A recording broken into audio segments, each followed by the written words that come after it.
C'est avec beaucoup de plaisir et un esprit combatif que nous vous retrouvons aujourd'hui avec une queen sublime, forte et qui peut être moyenne. Bienvenue dans ce plateau de Queen's Empire. Nous avons beaucoup de plaisir à partager ce moment avec vous. Dites à l'état civil Nguesson. C'est le petit nom, Laure. Vous êtes de formation coiffeuse et déjà en classe de 3e. Oui, j'ai arrêté. Il y a la petite histoire, oui. Oui, j'ai arrêté l'école en 3e parce que mes parents n'avaient pas de moyens pour continuer. Et j'en avais marre qu'on me chassait à chaque fois de l'école. Donc j'ai décidé de stopper. Donc c'est la frustration qui vous emmène à arrêter? Oui, c'est plus la frustration qui a fait que j'ai arrêté. Et comment vous arrivez à mettre en musique votre parcours de coiffeuse? Déjà, comment je me retrouve à la vente de mèches? Oui, à la vente de mèches. Vous commencez avec une toute petite boutique et 2 petits sièges. Je n'avais pas de boutique au départ. D'accord. En fait, j'ai qu'on appelle ça, de serveuse. Je me retrouve, comme je dis, j'en avais marre aussi de travailler, à tout le temps descendre à des heures pas possibles, presque rien. Donc je décide d'ouvrir une cave à Port-Louis. Donc j'ouvre la cave, je suis restée là. Je précise, j'avais la plus belle cave de Port-Louis. Oui, c'est important. J'ouvre la cave et puis je suis enceinte de ma fille. Je rentre tard chaque soir, j'ai déjà 12 enfants, donc je dois m'occuper, tout ça. J'étais plus épanouie dedans. C'est vrai que j'ai toujours aimé le contact avec les gens, mais le fait de rentrer à des heures pas possibles, être dans le milieu de l'alcool, de la nuit et tout ça, on est en Afrique. Je n'ai rien contre les serveuses et les autres trucs, c'est par là que j'ai commencé. Mais je savais que je ne pouvais pas durer dedans. Je ne voulais pas vieillir dans l'alcool et tout ce qu'il y a. Il y a une chose, voilà, j'avais ma vision, mais je n'ai jamais bu d'alcool, je n'ai jamais fumé, malgré que j'ai fait plein d'années dans la nuit, je ne buvais pas, mais il y a trop de préjugés en Afrique par rapport à ce métier. Donc, quand j'étais enceinte de ma fille, j'ai décidé de changer de métier, de trouver, enfin je me disais, si je trouve autre chose, c'est le mieux, qui va me permettre de m'occuper décemment de mes enfants, sans avoir à être tout le temps à rendre des comptes par rapport à ma vie, par rapport à ce que je fais, ce serait top. Et c'est comme ça que, comme je suis quelqu'un qui est tout le temps coquette, enfin, pourtant j'étais très coquette. Oui, il est toujours. Donc, je commande des mèches avec une amie qui est devenue ma soeur, Amandine, à Paris. Et j'ai acheté les premières mèches pour moi, pour me coiffer moi-même. Quand j'ai acheté les mèches, la qualité était vraiment bien tout le monde. J'ai acheté des mèches et tout dans le temps, et c'était pas facile d'en avoir. Donc, c'est elle qui, après ma première commande, je passe une deuxième commande. Vous savez, les mèches, il y a des lisses, il y a des ondulés. Donc, j'achète différents types de mèches avec elle. Et elle me dit, mais au lieu d'acheter des mèches pour toi, pourquoi tu ne vends pas? Je dis, non, moi je ne suis pas commerçante. Commerçante, je veux dire, avoir un article, je suis quelqu'un de très timide à la base. Donc, vous ne vous voyez pas faire ça? Non, je ne me voyais pas faire ça. Pendant 2 ou 3 semaines, je n'arrêtais pas, mais Vané, arrête. Commande beaucoup et puis tu vas voir. Donc, je dis, ok, je vais essayer. Le truc, c'est qu'elle avait sa page, c'est elle qui avait commencé le système de page, de clients satisfaits et tout. Donc, je dis, bon, est-ce que ça te dérange si j'essaie de copier ce que tu fais? Mais ça ne me dérange pas, dans la mesure où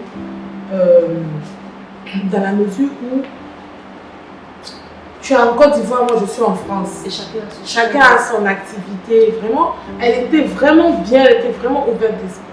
C'est elle qui a été mon coach, elle qui a été mon mentor. Aujourd'hui, on a gardé de très bons rapports. Je veux dire que c'est ma soeur, même pas ma meilleure amie, c'est ma soeur. Elle m'a aidé même à avoir les fournisseurs, tout ça, c'est elle. Moi, je ne connaissais rien dans le business. Quand j'ai commencé, j'ai réussi à avoir la première commande 400 000 francs en son temps que je lui ai envoyé. Elle a envoyé un lot de mèches. J'ai vendu en moins d'une semaine. j'ai vendu rapidement. Il n'y avait pas de société de transport, des choses comme ça. Donc pour m'envoyer mes colis, c'était tout le temps compliqué. Donc quand j'ai vendu les mèches, je lui ai envoyé le premier le bénéfice et le fonds de commerce, je lui ai ramené encore la somme. Elle m'a ramené des mèches. Au bout de 3 mois, puisque les gens ont vu que les choses que je vendais étaient bien et tout, au bout de 3 mois, elle m'a dit Vanessa, ça ne peut plus le faire. Ça ne peut plus le faire parce que l'argent que tu m'envoies, c'est rien dans la commande de cheveux. Donc, ce qu'on va faire, essaie d'avoir un peu plus d'argent. Un peu plus d'argent, je vais trouver ça bon. Je dis, ok, j'ai compris. Donc, après réflexion, je décide de vendre ma cave. J'ai réussi à vendre la cave et avec le fonds de commerce que j'ai eu, je vais expédier l'argent. Ce qu'elle va faire d'extraordinaire, c'est que un fait marquant, c'est que l'argent que je lui envoie, elle, au lieu de m'envoyer pour la marchandise comme je sais pas comment pour la commande, elle décide de m'envoyer plus. Je lui dis bêtement, tu lui envoies 2 millions à quelqu'un et l'autre te donne quelque chose pour 2 millions, il te donne quelque chose pour 4 millions. C'est ce qu'elle m'a dit. Elle ne me connaissait ni d'Adam, ni d'Ève. Elle ne savait rien de moi, j'aurais pu disparaître avec son argent. Avec le phénomène des brouteurs qui avait tout ça, j'aurais pu faire la même chose. Mais moi, je n'ai pas fait ça. Donc, elle a permis à ce que j'ai suffisamment de marchandises pour asseoir mon activité. Mais Dieu merci, c'est-à-dire que ce qu'elle m'avait envoyé, au bout d'un certain temps, j'ai facilement écoulé. Donc, je lui ai ramené son argent. Et elle a fait ça comme ça pendant longtemps, disons des années. Toutefois que je lui envoyais, genre je lui donne, je dis bêtement, 5 000 euros, elle me ramène des marchandises pour 10 000 euros. Je lui ai ramené son argent et un matin, je me suis retrouvée avec. Elle avait suffisamment d'argent. Je l'ai appelée, je lui ai dit, je ne sais pas d'où tu sors. Mais je ne sais pas d'où tu sors, mais ce que tu fais pour moi, ça n'a pas de nom. Ça n'a pas. Je n'étais pas quelqu'un qui avait l'habitude de recevoir. Généralement, c'est moi qui donne.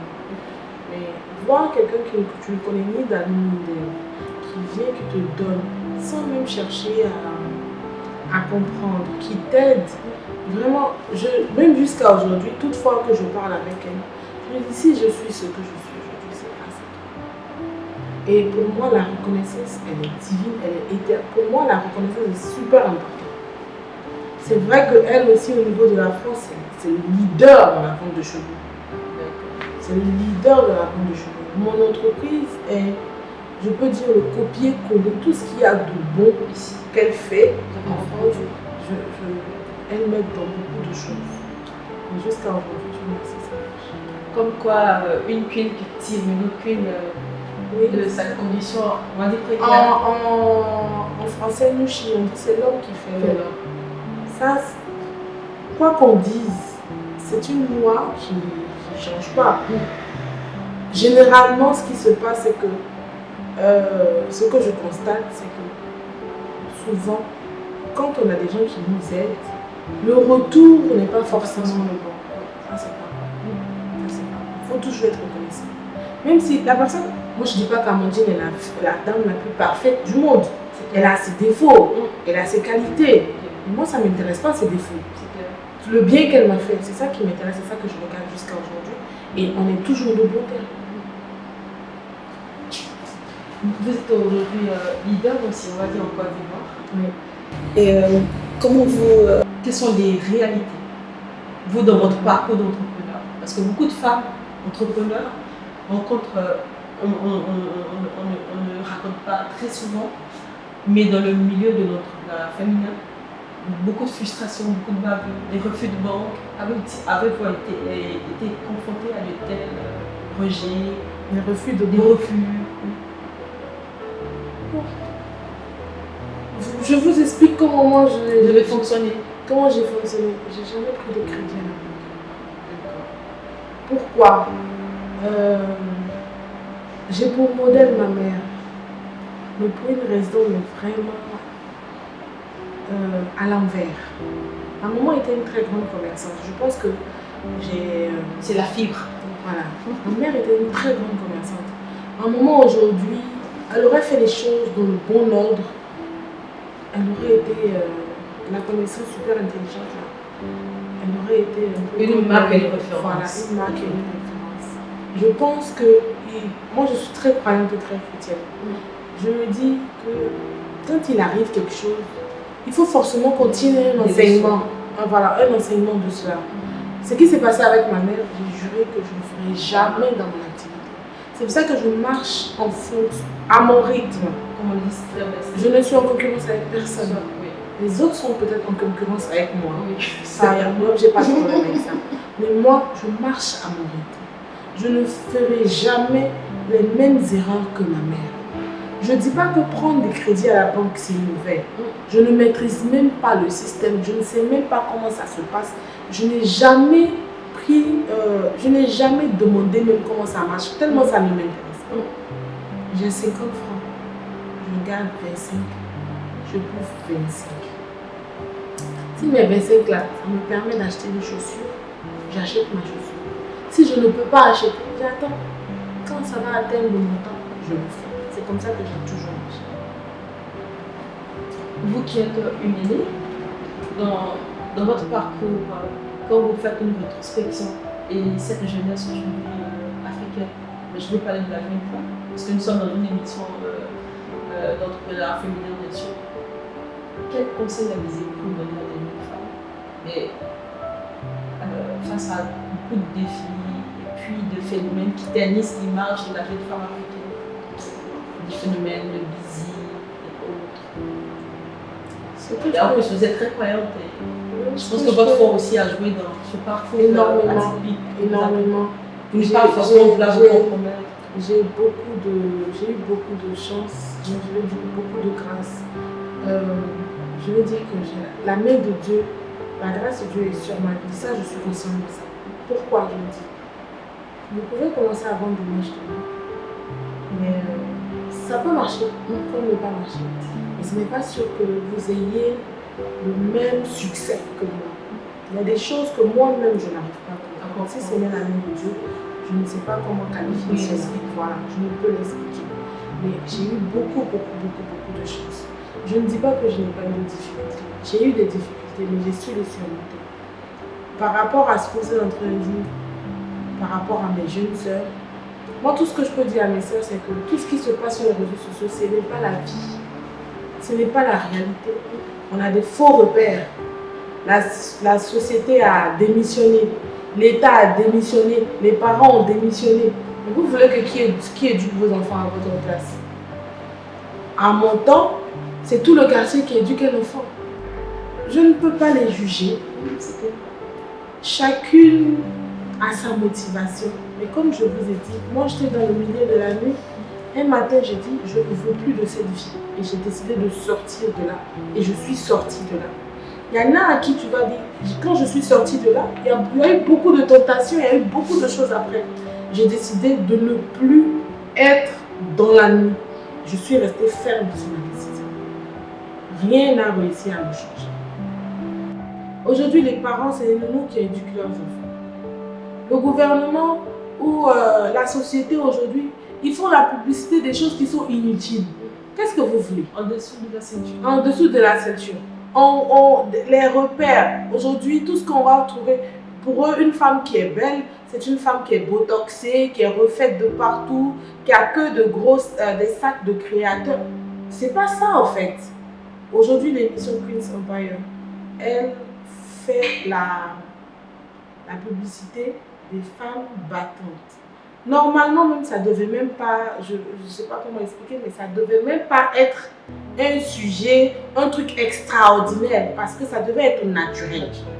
Toutes nos mamans avant étaient une histoire. Une histoire vraie. C'était des battantes. Oui. C'était la femme africaine, c'est la femme qui a beaucoup de valeur. Oui. Aujourd'hui, on copie les mâles. On veut ressembler à des stars américaines. Nous ne sommes pas américaines, nous sommes africaines. Nous avons nos valeurs, nous avons notre culture. Donc du coup, En copiant mal, c'est les répercussions que nous avons aujourd'hui. Ce que nous voyons avec nos jeunes sœurs. C'est dommage. Mais pour que les choses, moi je dis toujours, pour que les choses changent, il faut que nos dirigeants aient une autre façon de voir le monde.